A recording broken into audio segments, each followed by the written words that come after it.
Education, Laurie Kilmartin. Well. I just saw your tweet about your album and the anti-abortion people, and that made me laugh so hard because you were once a fetus. Yes. If you support fetuses, you know what? I was once a fetus. So were you. Both these former fetuses have albums coming out. Okay. Yep. You got to change. I think your pinned tweet says that it's only available on Pandora. You got to change that. When it goes to the link, it says it's you can everywhere. Yeah, okay. I guess I could change it. Yeah. That's a good idea. Yeah. And mine, a lot of things are happening. So a week from today, week from today is the 15th, the day before my album and special come out on 800 Pound Gorilla. Yeah. So the night of the 15th at 6 p.m., I'm having an album release party on Rushtix. That's so cool. Live streaming online. Bamford's going to do a set. Marilyn's going to do a set. Guy Branum's going to do a set. And then I'm going to show some clips from the special, play, a couple of clips from the album essentially, but with video. And then take questions and tell anecdotes or just kind of sit around and jam. It'll be like an hour 15. It's $10 if you just want to see it. $20 gets you a download. $20 gets you a download. Yeah. That's cool. Yeah. And and then it'll come out on the Tuesday. And so everybody fucking buy tickets if you could. Yeah. Because if I sell 500 tickets, I get 80%. Oh, nice. And it's also a great show. It's not a charity on your part. If you buy, if you spend 20, you get the album that you're going to buy anyway. Right, listener? and then you did a show with Maria Bamford and Marilyn Rice Cub and Guy Branum plus Jackie. I mean, that is more than $10 worth of comedy, and you get to be at home. It harkens back to the glorious days of the pandemic, where right, and it's 6 p.m.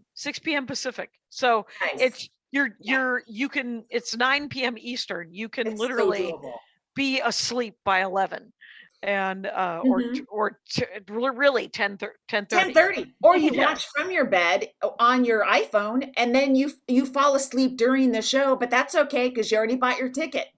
Do you remember when Maria do you remember when Maria did that show where they were like you could sleep with Maria? Like she had 1,000 stuffed animals and she's like, this is me, I'm gonna go to bed, you guys can watch the live stream of it. And it was just a Truman Showy kind of thing, and she sold a boat ton of tickets. And it was great. So that is so amazing. And everyone kind of also went to sleep at the same time. It was just a giant group bedtime, and then everyone just left their Wi-Fi on. I think I checked in on it, but I didn't I'm as supportive as I can be, but it's not always a 12-hour show supportive. Oh, sure. I mean, even watching a special is work. So watching someone sleep is actually above and beyond. So the fact that you checked in is really nice. Yeah. So how was your week? Where are you? You're home, right? I'm at home. I have a very heavy day today. Sunday, we're doing this at 1 p.m. 3 p.m. I'm talking about death for a video series. 5 p.m. I'm doing a set at Tao Comedy Studio. 7 p.m. I'm going to Permanent Records to do a set for Babs Gray, her show. And then 9 p.m. I'm at Flappers. And all of this flurry of activity is that at the very last minute, last week, I guess somebody had a Corden appearance and they dropped out for I don't know what reason. But I'm filling in. I'm doing a set on Corden on Thursday. Oh my God, that is awesome! 2 days, yeah. So I'm I have this set locked and loaded. Now I'm just like, because I'm tweaking. You know how it's. Did you have to send it to them? I typed it out. Okay. I typed it out. And they okayed it, and they're like, yes. They okayed it. Yeah, went through standards and practices. Hopefully, if it all goes well, I've been complaining how I didn't do the Anne Frank bit like I wanted to do it on my album. Hopefully, it'll be, perfect or as close to on Corden, and then I can let it go. I was telling somebody the bit yesterday because I'm hanging out in Minneapolis, so and I was like, it's so tight right now. It's such a great bit. Yeah, so, thank you.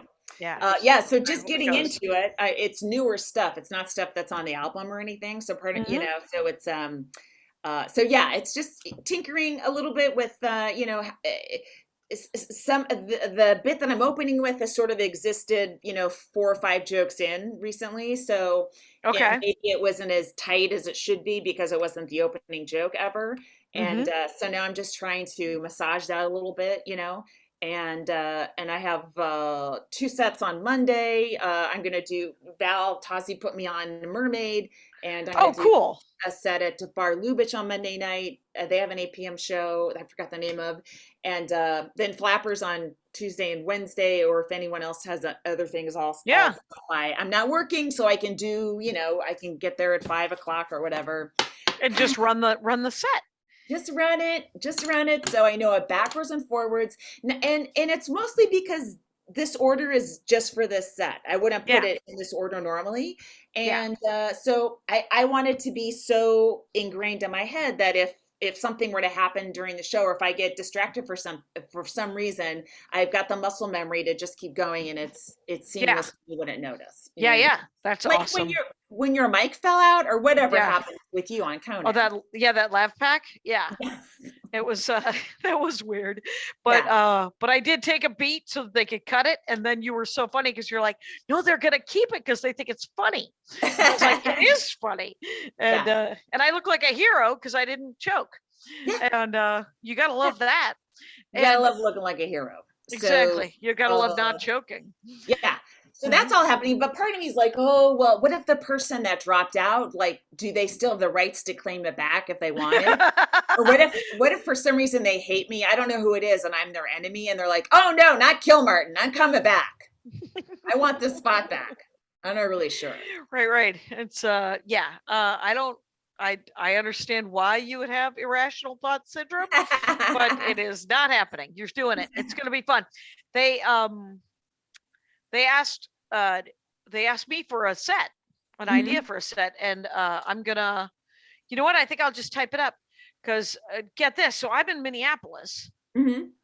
Wait, I wanted to say, who's else looking for sets this week in New York is Carmen Morales. Yes, because she's doing that 15-minute special on HBO Max. On HBO Max, and so she's got on Friday. So she's got a Friday set.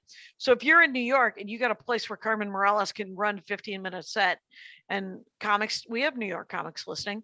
Or even if it's shorter, as long as she can get up on stage, that'd be cool.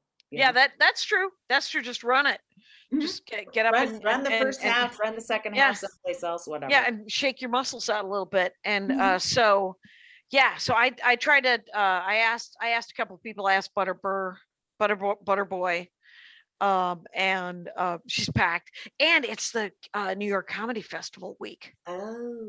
So it's hard to find spots. And but I am in Minneapolis right now doing Acme's 30th anniversary, and I just had lunch, and we're gonna eat again in like 2.5 hours. But it's 30 comics, everybody doing 20-minute sets. He's been doing it since Wednesday. And my set was last night.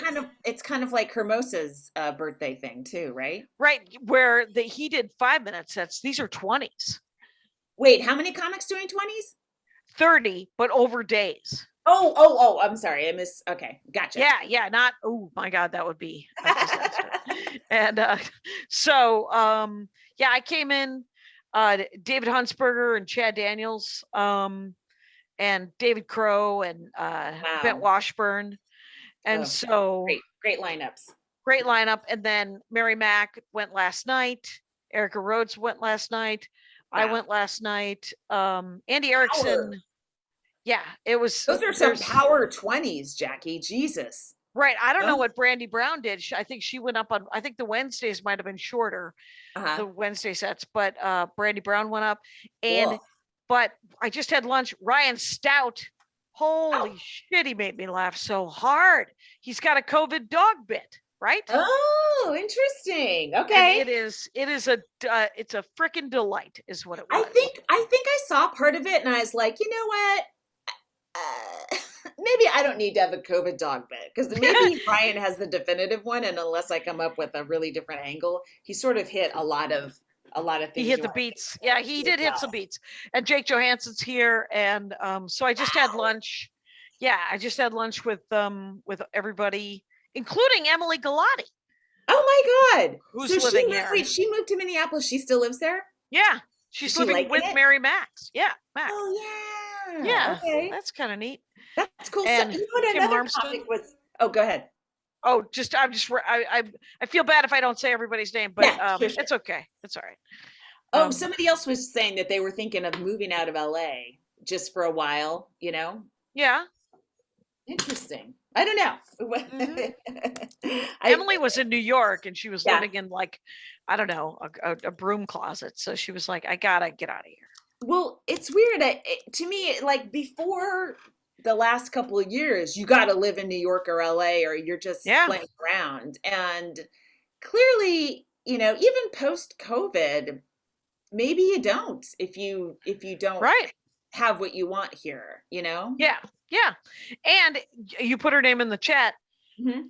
That's fine. I mean, everybody, you know, I think doesn't need to, but I would be really sad because I never get to hang out with her, but I like her a lot. I would too, but she does, you know, if you have a good play, if you're doing enough road work and you just have, you've got a nice airport to fly out of, like, except for aside from being in Las Vegas, I can't imagine a better place to live than Vegas. There's always flights constantly. So you can always get home, you know, everywhere. And you don't have to leave at an ungodly hour. And so that would be a great place to live.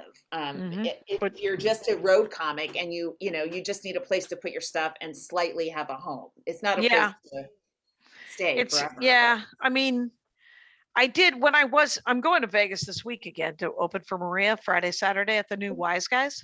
Oh, I was going to say which club, but it's not that club. That's good. That's good. Yeah. The Tropicana and I may have to have a discussion about opening acts if I come back there. All right. And that is all. That is all. It's because I like the staff at the Trop Laugh Factory, and I even like the Booker guy, and his wife was great. Wait, is it this guy? Yes. Oh, okay, great. Oh, he just friended me on Facebook. Maybe something's going down. I'm excited, Jackie. Here's what I say, and Jackie Fabulous did this. She brought Amy Miller to feature. Oh, cool. So bring someone to feature. Okay. Yeah. So and then also they put up the features, right? So you don't feel like you're right. You're like a monster. Yeah. Yeah, completely. Exactly. It's Jake Johansson was telling me that he opened for Russell Peters. Yeah. And they flew Emirates first class. Oh my God. Which is everybody gets their own studio apartment. Yes. Yeah, which is Banana Land. And but oh my God. Where did they go to? To Dubai or something? It never came up. I didn't ask. Where I was like, did you just fly around the earth? Because that's what I would want to do. Yeah, I don't know. Maybe Australia? Maybe. I mean, when I did the thing at Qatar with Conan, we flew Emirates business. I think I've talked about this every other podcast since it happened. but we saw into first because the writers were in business, and then others of the show were in first, and it's like they have a gym. Oh my God, it was crazy. I mean, yeah, amazing. I can't believe what. I want to do that once. Somebody let me open for you, please. Right. And he paid really well. So it's always nice to hear. Yes. I love it. I love it when you find out that someone is good. Yeah. And and they're sharing the wealth. Russell Peters ever, Yeah, I don't even know who he is, but he's except clearly of course that he's Canadian. I mean, he's that guy. Wait, you Canadian know who he is? Yes. No. Yeah, it's fine. No, I've heard of him. I've heard of him. Yeah, I don't. It's fine. I'll be over here. Another Pete Davidson situation, is it, Jackie? Yeah, it is, because I don't know. Now I know who that guy is. He looks like a very young man. Yes. Pete Davidson. He looks like a very fresh-faced, I don't know, 11-year-old Yes. who's Let's tall not, for his age. Anyway, let's be the only middle-aged women that aren't speculating on how attractive Pete Davidson is. Let's leave that guy alone for us. How about that? I'm on. Everyone else is like horning out, and everybody horny for that guy? Yes. Okay. All right. And I'm always uncomfortable when a comedian is an object of desire. It makes me male or female across the board. Kumail, Right? like there are people lusting after Kumail, and I'm like, this isn't. Stop it. He's a comic. That's not why. That's not why he exists. He doesn't exist for your sexual desire. Yes. He exists to make you laugh. Yes. And that is all. Stop. Yes. But so I did my set last night, and TJ, my PA agent, Walter, yes, he flew in because he's really good friends with Lewis. Oh, neat. And he just showed up, and he saw my set, and I did very well. And he texted me during my set. I didn't have my phone on me, thank God, to tell me what bits I should do on Corden if they or what I should submit for Corden. Yeah. That's nice. That's really super cool. Nice. Yeah. Yeah. It's always nice to kill in front of your representation. Yes. Just to remind them that you're not a mirage or just an email that constantly asks for things. Yeah. Exactly. And who showed up an hour later is Rich Miller. Oh, yeah, cool. Yeah. Wait, he's not booking anything to my knowledge right now. Right. I mean, he used to book Cap City, but Cap City is no more. So and Helium. Oh, he was the Helium booker before Mark took it back. Mark Grossman. Right. So, but it was great. It was such a great set and a great audience. My set list, I looked at it afterwards and I was like, oh, I forgot to do this. And I don't know who I was standing next to, but I was like, I'm good, because whoever was, they were like, well, I'm up next if there's any extra time, if you want to come up and pick up a couple of minutes in the middle of my set. So there was some mocking is what I'm saying. Because you're greedy. Yeah. Yeah. Because I was greedy. Are you going to cut up that set for Corden or just I asked Brandon. I might not need to. I would be kind of cool if I didn't need to, but I told Brandon to send it to me. Mm-hmm. So that's good. Yeah. And I got in Twitter drama this week. Twitter drama? You saw. For which oh, okay. So remind me. Okay, so I get emails from comedy clubs because I sign up for their email list. Like they're all begging all of us to, right? Yes. So and Lisa Landry told me to do this a long time ago, just to see, she was like just to see who's giving out free tickets, Yeah. Like, yeah. But also it's interesting to see who's headlining and credits and all that kind of stuff. Like what's working in what towns or states or venues or whatever.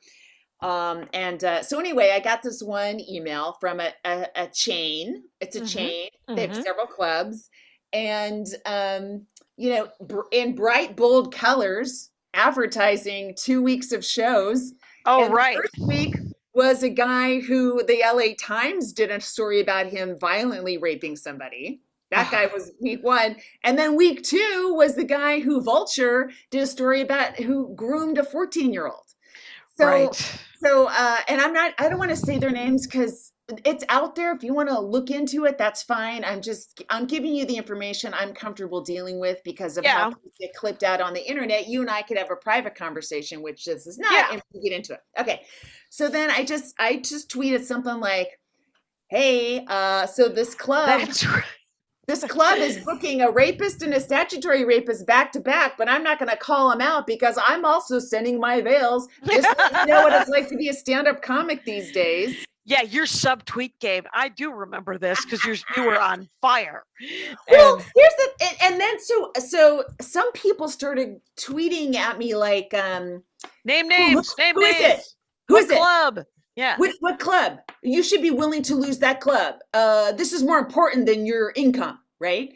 And but it's not secret. Like you could also do what I did if you want to find out that information. Do you want to find out that information, or do you want me to get blackballed so you can pile on that new sort of tumbleweed of activity, right? Right. Like nothing you're doing is going to help me. And most of them aren't even in either. Maybe they're not even in those markets. No, so they're not even gonna. No road comic told me to do that. Not a single road comic told me to do that. Right. Yeah. And also, it won't work. It won't make club owner. You cannot make a club owner. You can't shame a club owner. That is impossible. No, all you can do is make them double down. That is literally. People don't even pay the other acts. You can't shame them. That like they're not shameable. Okay, they will do whatever they can get away with. Some of these older guys, they identify with these comics because they're like, oh yeah, I got me too. My servers got mad at me. So they actually probably want to hang out and have drinks and commiserate about females. And then the clubs that do book women regularly, they're not the problem. The clubs that don't book women regularly don't like women. Going to change. Yeah. Yeah. So if you were to say, well, all the women are going to, if we could miraculously get every female comic to boycott a club that doesn't work women, they would be so happy. It's like my dream come true. Now I have an excuse as to why I have an all male calendar for the next 6 months. That doesn't work. It's not comedy clubs aren't a corporation, and there's no not HR and all that stuff. There's no tiny little castles. Each one is a little country, and it's a feudal system. It's definitely feudalism. It's a horrible system, but that's what it is. And I don't know how to change it. But that suggestion won't change it, and it'll make it harder for me to get work.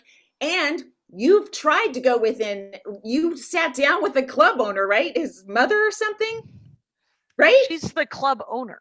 Okay. She was one of the club owners, and all I did was ask. Yeah, because I have been blackballed from that. Like, yes, so, and then you never worked that room, and they own 2 others that you've never worked, and I've never worked again because we talked about it. So we actually have proof that it doesn't work. It only blackballs us. Yeah. So for anyone to say, ask me to blackball myself, no, did you see the second half of that sentence, which is the club I want to work? And I also feel like female comics should never take themselves out of a gig on principle ever. I mean, that's what they want. Yeah. Because it just gives them an excuse. Want women not to show up. They would love it. Then it's a perfect excuse to not have to deal with it. Yeah. Yes. But what that was happening. Yeah. What your subtweet did do is it made me on my flight here research 2 other chains. Oh. And I think I told you about this. Yeah. So I looked up. So that's 16 clubs between these 2 chains. Okay. The next 12 weeks, I looked at their calendars. So that's 12 times 16? 192 headline weekends. Okay, 192 weekends. And I went 12 weeks because you can't count Valentine's week because that's the week that everybody books women. I'm not working Valentine's. You will. No, I don't have anything right now. No, I know. But 2 weeks before Valentine's Day, they will ask you. Someone will cancel. So someone will go, oh shit, we're supposed to get a woman comic. Oh yeah. Okay. Because every year I get asked to do Valentine's and I'm like, hey, why didn't you call me 3 months ago? It's like trying to find a dog sitter at Christmas. Anyway, so is it? Anyway, so 16 clubs, 192 possible weekends that need headliners, 15 women between those 16 clubs. In 192 possible women. That's not even 10%. That's like 8%. That's 176 men. Fuck. 15 women. It's ridiculous. And a lot of double ups, right? Because if you get into a chain, that's 5 weeks of work a year. So if you're lucky, or 11 weeks of work. Or all one woman that they've decided is cool. It's the same woman at some of them, and it's all of them have the same guys. Wow. So it's not helping men either. No, it's not helping men at all, but I'm not concerned. I'm less concerned about men when less than 10% of the headliners in these major chains are women. I mean, if you piss off a chain or you're not in it with a chain, that's 11. How many weeks did you, 16 clubs 16 cities you can't work, 16 cities that are harder for you to work. Yes, that's all. Right. Yeah. Well, I just harder, like it. Or you're not going to. Right. It would take easily 3 times the effort than if a chain would just book you. Because people are constantly saying, why don't you work Tampa or Orlando? Oh, right. Why don't you work, and I was just like, well, most of Florida is owned by one guy. Yeah. So I can't, if I want to come there and make $800, I could do it, but it's so much work. Oh, to like work a rock club or something? Yeah. To do the one-nighter thing. This whole thing of just come up with an alternative club in every city in America. That's not what I do. Right. That's not the model that I grew up with. So to do that is a great deal of work. And I might do it that I don't want to do. Right. There might be a town that I want. Yep. Yeah, you do. Comedy clubs are fun. Mm-hmm. Everything's set up right. Okay, it's set up for us to kill. We work really hard on our act so that we can kill. Why do we have to? Oh, you can't do that. You need to go see if this Baskin Robbins will do comedy on a Monday and see if you can put that together. You can't work. I just booked a row of hat stores across the earth. I've worked hat stores. So have I. That's why I mentioned them, because they're kind of fun. You don't make money. No, there's no money.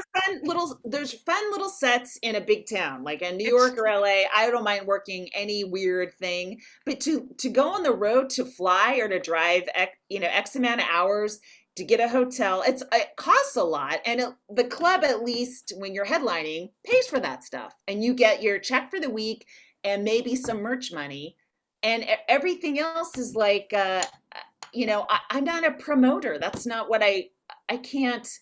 Oh, I did. I've hired Jess to do PR for the new album. Right. And I've already done so many podcasts and interviews, and I'm about to do probably 30 more. What? Oh my God. And I have a hard time saying no, because I paid her. I asked her to do it. Right.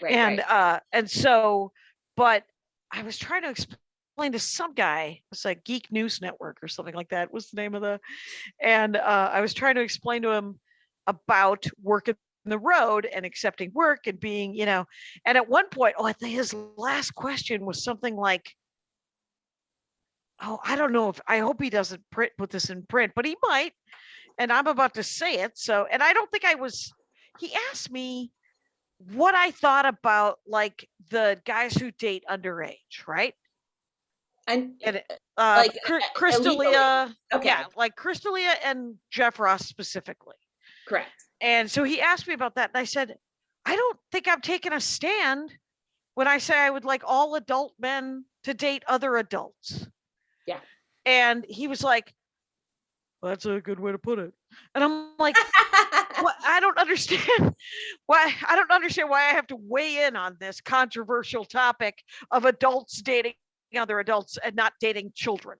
Correct. And plus, like, it's one thing when you and I or comics are talking, it's our business, but now you're talking to somebody outside of it. It also feels kind of exploitive of you to have to weigh in on someone else's. Yeah. Cause I was like, isn't there a male comic you could ask this very simple question that has just the one answer? It's illegal. So I'm against it. Yeah, it's you want to change the law, I guess you got to change the law. Oh my God. But try not to, because if it is illegal, maybe you live within the law. And I had an idea which no one would do. Right? Yeah. Part of the argument for me to like come out against the club was I have a platform. Okay. But right. If I can't even get work at this club, I really don't have a platform. Okay. Right. What platform? Okay. It's a shaky platform. Twitter followers. I'm already number 20 on iTunes right now. That's what my platform did. Okay. So, but I do feel like, because what if someone it doesn't, I don't want to put Chelsea Handler on the spot, but somebody of that caliber, of that level of fame, who normally works theaters, right, goes to, say, a Funny Bone in the Rust Belt that books 3 women a year, right? Maybe, or 1, or whatever, and goes, I will work the club. I'll do Friday, Saturday, and it'll sell out instantly, right? And you're going to have a bunch of women in the audience drinking $20 drinks. You're going to make a ton of money. I'm going to make some money. But the preceding 12 weeks in front of me, before my date, 6 of them have to be female headliners.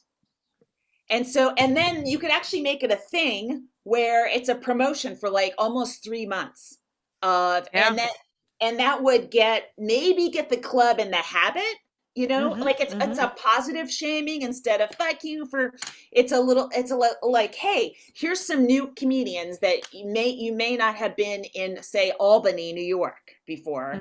Here they are. And it could be Chelsea Presents if she wanted to tie her name to it, or she just, if it was her, but it could be it could be Nikki Glaser or Amy Schumer or Eliza Schlesinger. I mean, it could be any of these people. Yes. Maybe Eliza as well. Nikki fills theaters. Yeah. Like Glaser. Yeah.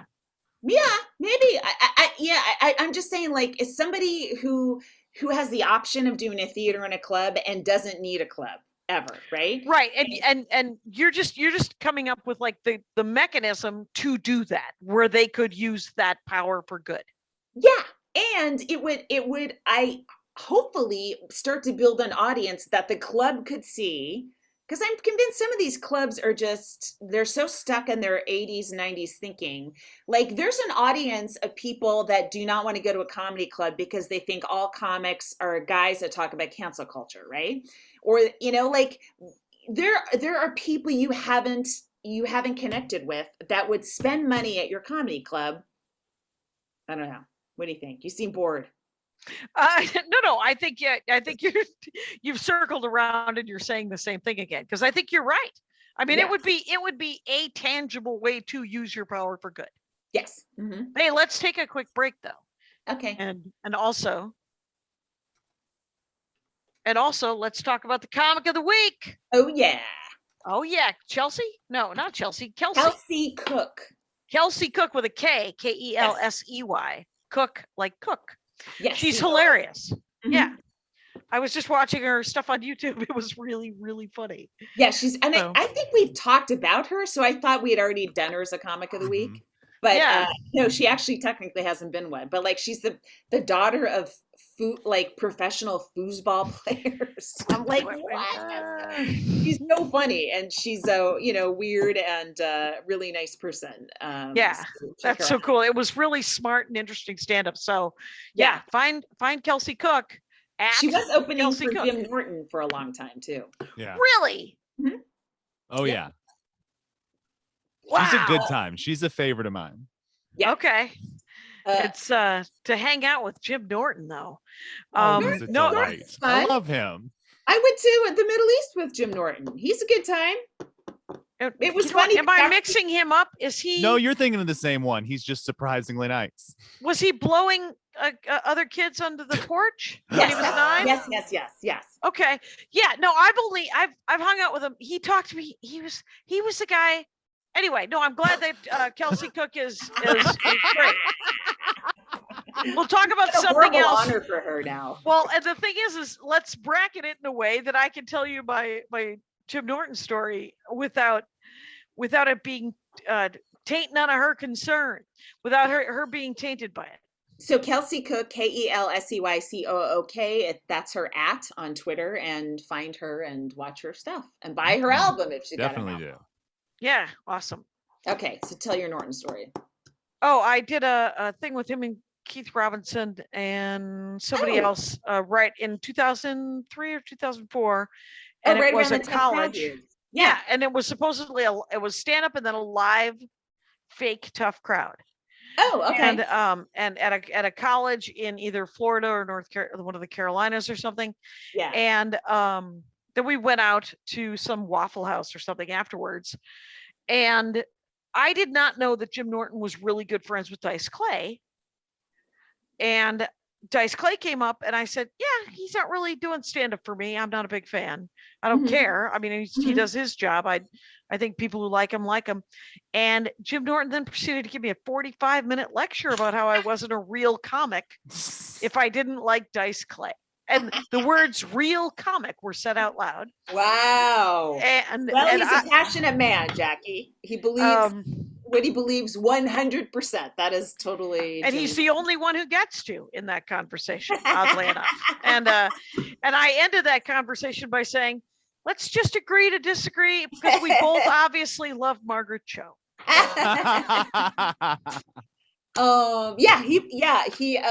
We went to I went to the Middle East with Colin Quinn too, US tour, and Norton was the other comic, and I remember that we traveled from, I guess maybe the base in Italy or whatever on British Airways, right? And you did Europe? No, we may have just gone there before we connected to a flight that took us to Iraq or Iran. Not Iran. No, not Iran. I would still be there. We'd all still be there, especially Norton. My God.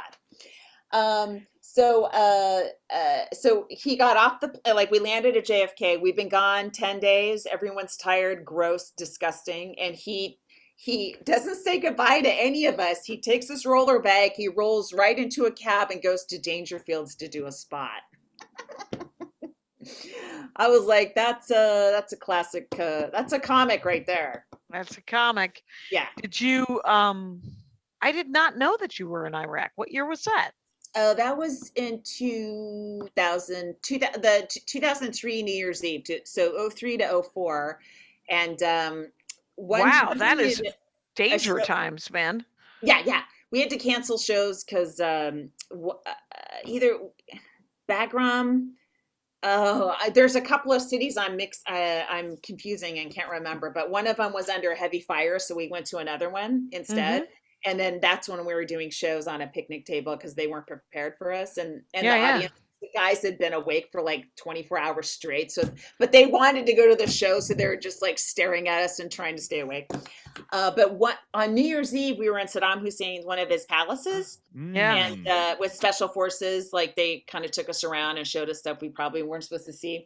But we did a improvised standing show in a palace, and one of the people watching was Ricardo Sanchez, who was a general, like maybe a 4-star general, who ended up being implicated in the I think his name was Ricardo, in Guantanamo Bay Gitmo stuff.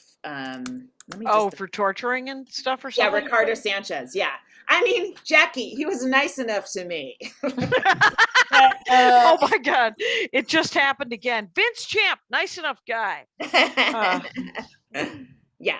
So there you go. Right. That's my Ricardo Sanchez story. What's yours? I don't have a Ricardo Sanchez story. I have because I didn't go to Iraq until 2006. It was 2005, 2006, I think. And that was with Scott Kennedy. And we had to drive around in Emerits and stuff and go to forward operating bases. Did you get to fly in helicopters? I think we might have, but how could you have forgotten? Helicopters are so cool. My eyes would have been closed and I would have been praying to Allah the entire time. Man, Graham Elwood told me he went to Iraq and they got shot at in his helicopter, and they quickly got the hell out of wherever that was.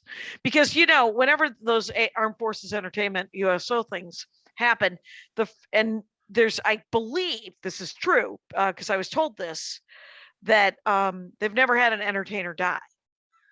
And to be the first. I want to be the first. Well, I want to go so bad, and if that's the cost worth it, get me on a helicopter. How much that would add so much value to our podcast. Oh my God, are you kidding me? The best thing we could have happen to this bad boy. I was told that the first time it happened, that would be the last time any entertainers went, which is why you're always surrounded by Halliburton goons everywhere you go. And you're like, okay, all right. You know, they're just the most lethal rent-a-cops in the world, the Halliburton guys. I don't remember. Well, they don't really tell you if they are or not. I remember you had to have, but you were with Colin, right? Colin Quinn and then Conan. Yeah. Oh, Jesus. Yeah. So those guys are fancy pants. Higher security. Yeah. Yeah. So I was surrounded by young guys who were literally like, is this guy talking to you? And I was like, yeah, wow. He's one of the soldiers that I've been brought here to entertain. He's not hurting me. So anyway, very weird. Anyway, I don't know. I'm coming home tomorrow from Minneapolis. It's been a really, really fun time. And tonight we're all doing 3-minute sets at dinner, because why wouldn't there be stand-up when you got, a dozen comics sitting around? Wait, you're going to do sets for each other? I don't know. I was just told that it was 3-minute sets. We also got Lewis a gift. Oh. But then other people got him specific gifts. And I was like, shit. But I have to tell you this. This is the story I'm going to tell tonight, is I didn't get him a specific gift, because the last time I got him a specific gift, I was mocked openly, and I should have been, because here's what I got him. It was his birthday. It was probably 15 years ago. I had just finished reading the most beautiful translation of the Tao Te Ching. And so I gave him a copy of that, and he opened it. He said, "This is very nice. You know that I read Chinese." So you got him a Chinese book in English, translated in English. Yeah, his second language. So yes, and I was very like, thoughtful of you, Jackie. You are not wrong. Get him a staycation T-shirt. Yes, I'm sure he would love. I did give him a challenge card the last time I was here. So, cool. But I gave the whole team who worked on the new show. I'm excited about the new CD and the new special, but I am there's part of me that those are 2 other jobs, right? The promoting. Yes. And I feel like an asshole. Yes. I feel like a bit of an asshole. Yeah, I'm trying to do it in a funny way, but it's like I do feel like an asshole. It is incessant. It's incessant, the promotion, and the need to sell tickets and to sell albums and to sell downloads and to make people listen to shit. And it so I don't. Those are 2 other jobs that are not my first job. They're not. So I don't feel good at them. Mm-hmm. And when I feel like I've done it right, I feel like a jackass.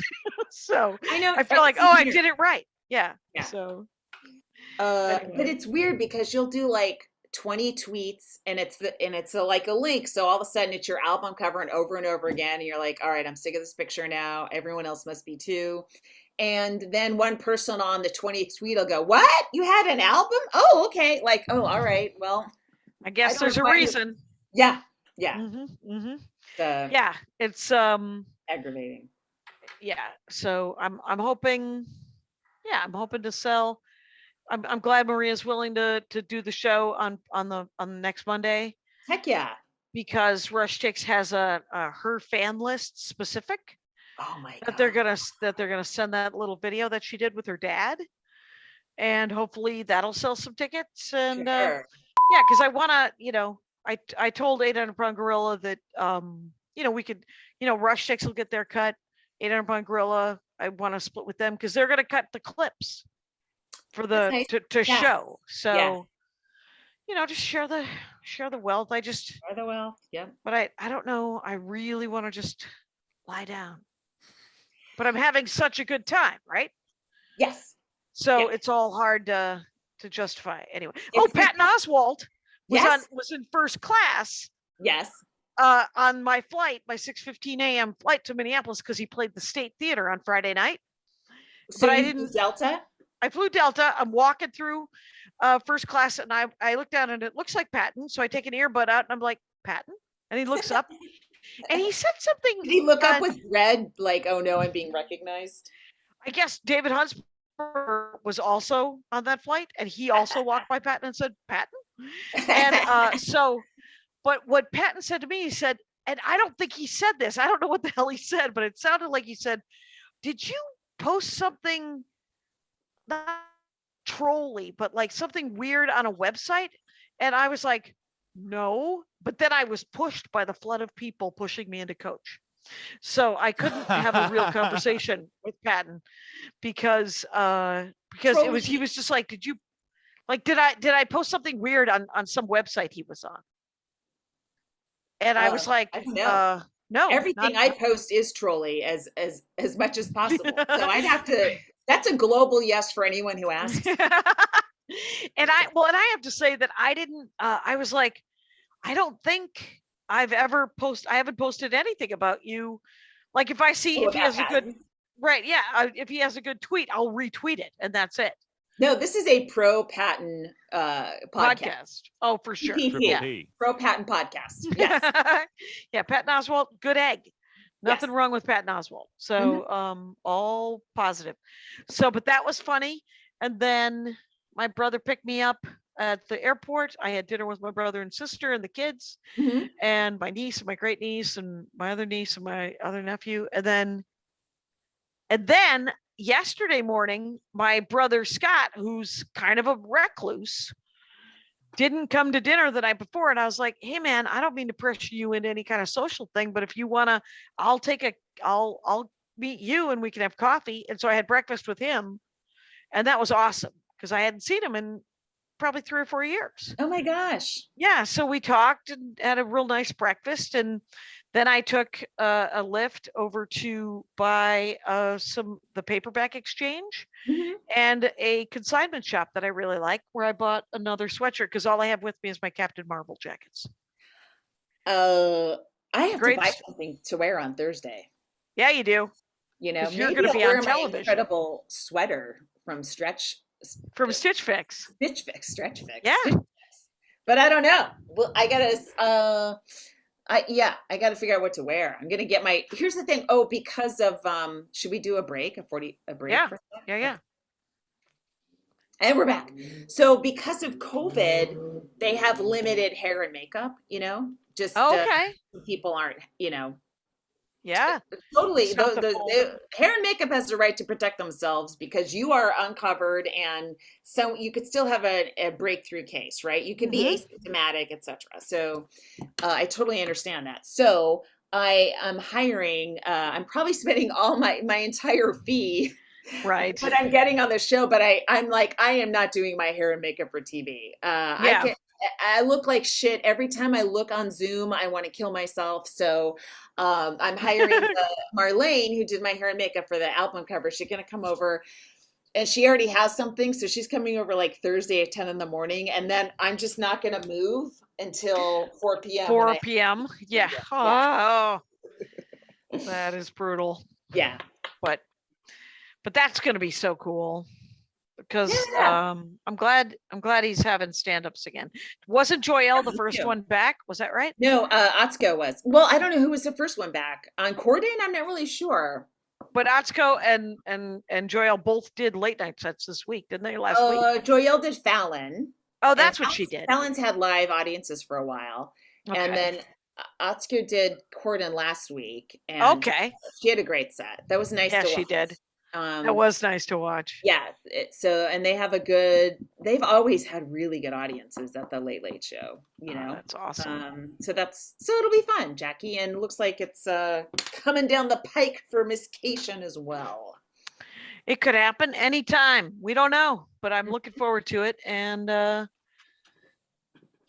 then Vegas should actually be fun. Going to go to Vegas. And then I think the week after I have off, but the week after that, I go to Lowell, Texas.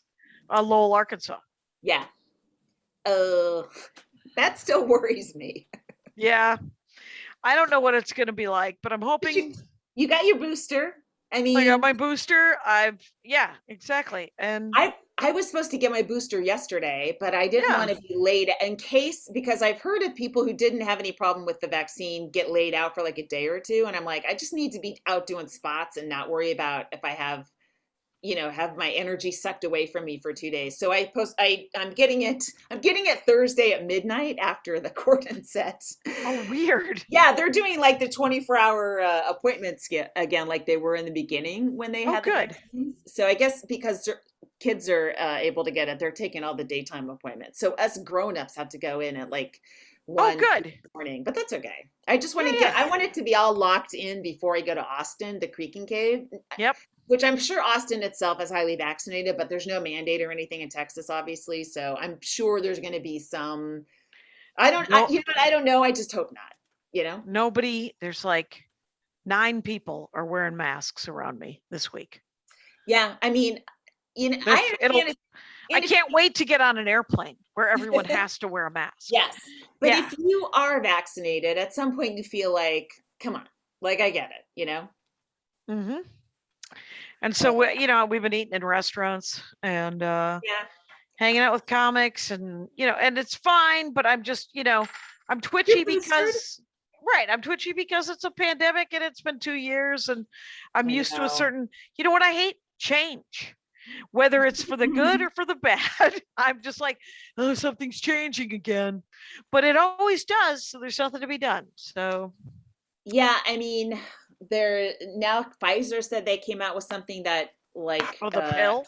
Yeah, for 98% of people that are hospitalized, they're going to survive. So if it, hopefully soon, like this by the spring, it won't be what it is now, and we can forget that we hate half of the United States, or maybe not half, a third. Chad and Daniels. Aaron Rodgers for sure. Yes. Chad Daniels did this line. He said, the great thing about the pandemic is that it didn't divide this country anymore. It brought us together, which made me laugh so hard. And then he also, what was the other line? Was something about. brought us together in hating anti-vaxxers? No, he was kidding. Oh, he's being deeply sarcastic. Yeah, sorry. deeply. CD delivered. Chad, yeah, exactly. You need that for sure. And then what was the other line was about? He said, I can't wait till this is all over and we can just continue to mock people from Asia for wearing masks. And he said, and you cannot laugh at that. But 3 years ago, when you would see people landing from Asia with masks on, don't lie to me and tell me you weren't like, oh my God, they're overreacting. Yeah, and right. So it was, and it had a great punchline. I can't remember what it was, but it was such a great premise. Mm-hmm. All I've been doing all weekend is going, that is such a good premise, until I forget who said to me, you're kind of a bit of a premise hog. You love a premise. And I was like, I do love a premise. Well, because when you say that's such a good premise, what's implied is I didn't care for the way you went with it. Because you're not saying I don't mean that. I think that what I should say is I should say what Maria says, which is that's a rich vein. That's that can go in so many different directions. It's such a great that's what I mean when I say a great premise. So I don't mean that's punchline. The thing I'm kind of opening with on this, or definitely opening with on this court insight, I also feel like the more I'm drilling down and really looking at it, I'm like, oh, there's way more here. I just hadn't really looked at it that hard. But there's no time. No. Yeah, there's no time now to really. So I'm like, all right, it'll be a longer bit in about 6 months. Right now it's really short, but it'll be bigger, longer in 6 months. Oh well. That's fine. It's kind of cool to find it. And there was some comment I got from 800 Pound Gorilla when they were cutting the video. That's one of the punchlines that's on the album didn't make it onto the video. And I was like, but they're supposed to be. Oh. And then I thought about it, and then I had to stop myself from thinking about it because I'm done now. Yeah. And because the 800, the woman Amanda was like, well, if you find if Ryan still has the video, we could put it back. And I was like, no, you can't. You can't put it back in because I don't care. I'm done now. I'm so done. We can't talk about it. So, well, you know what? I did Will Anderson's podcast. Oh yeah. And he was saying that he thinks comedy is better as an audio consumption. That's not the I don't know why I'm using those words anyway, as opposed to watching it as a special, which I kind of agree, Yeah. I just don't know. It just seems like the industry's decided the special is the thing that means that you're a blue check comic, a real comic, to quote Jim Norton so long ago. And when you don't have one, you feel like, oh, I guess I don't count, you know, like I just have an album or something, but it's whatever. Yeah. Oh, this business, we started with how bad this business is, and it's still bad, right? We haven't fixed it in the last 56 minutes, you guys. Very disappointed. And where are we at, Kyle? We are at 54. We're almost there. Oh, man, I tried to give us 2 extra minutes. Did you see it? Hear that? I'm exhausted. I feel like we've covered a ton of topics. Yeah, we far have. too efficient today. It's true. Jackie stopped me from repeating myself. Jackie, when I start repeating myself, let me go. That is such an excellent point. Yeah, I didn't get to do any of my new bits last night. Yeah. Maybe I'll use my 3 minutes to work on the new bit, which seems rude because I think Lois just wants to hear about the club. And yeah, for me, all new bits are on hold for this week. And this week, which is weird because the stuff I am doing for this thing, I'm putting that away for a while, and I'm just going to work on this stuff till I get to Texas, so I have as much new stuff as possible. And now I'm like, oh, I got to get that stuff back, and I got to get that stuff back. Mm-hmm. Yeah, it's fine. It's a great problem to have. But it's an all hands on deck as I take put on my jeweler's glasses and start really looking at this opening sentence to make sure there's no cracks in it. Yeah. Oh, that's awesome though. That's so cool. And those were by the way, I mimed binoculars, not a jeweler's, whatever it's called. What's it called? It's called monocle. A loop. It's a loop. I have a double loop when I. Yeah. So we got to be at 57, right? Yeah. I just did some physical work. Yeah, right. Do you want to see how I can actually do mime on Zoom, which is kind of exciting? How do we know you're not touching your monitor, though? I mean, because Derek Hughes. Hughes was at the show last night. Oh, cool. He moved back here during COVID, and watching Derek Hughes do, because he's such a funny comic. He genuinely is. He worked on magic initially, and then he was like, but I want to be a comic. So he stopped doing magic on stage and separately just started also doing just straight stand-up, right? And then he brought them back together. And let me tell you something about Derek Hughes and how great that is. Watching him do stand-up and magic together, the magic he chooses to do, it would be like playing catch with a Major League Baseball pitcher. Wow. Where you could be on the other, or a football, like a professional athlete playing catch with them, just watching him just casually manipulate these cards and this stuff, but also hilariously talk about it. Derek Hughes, you guys. That's great.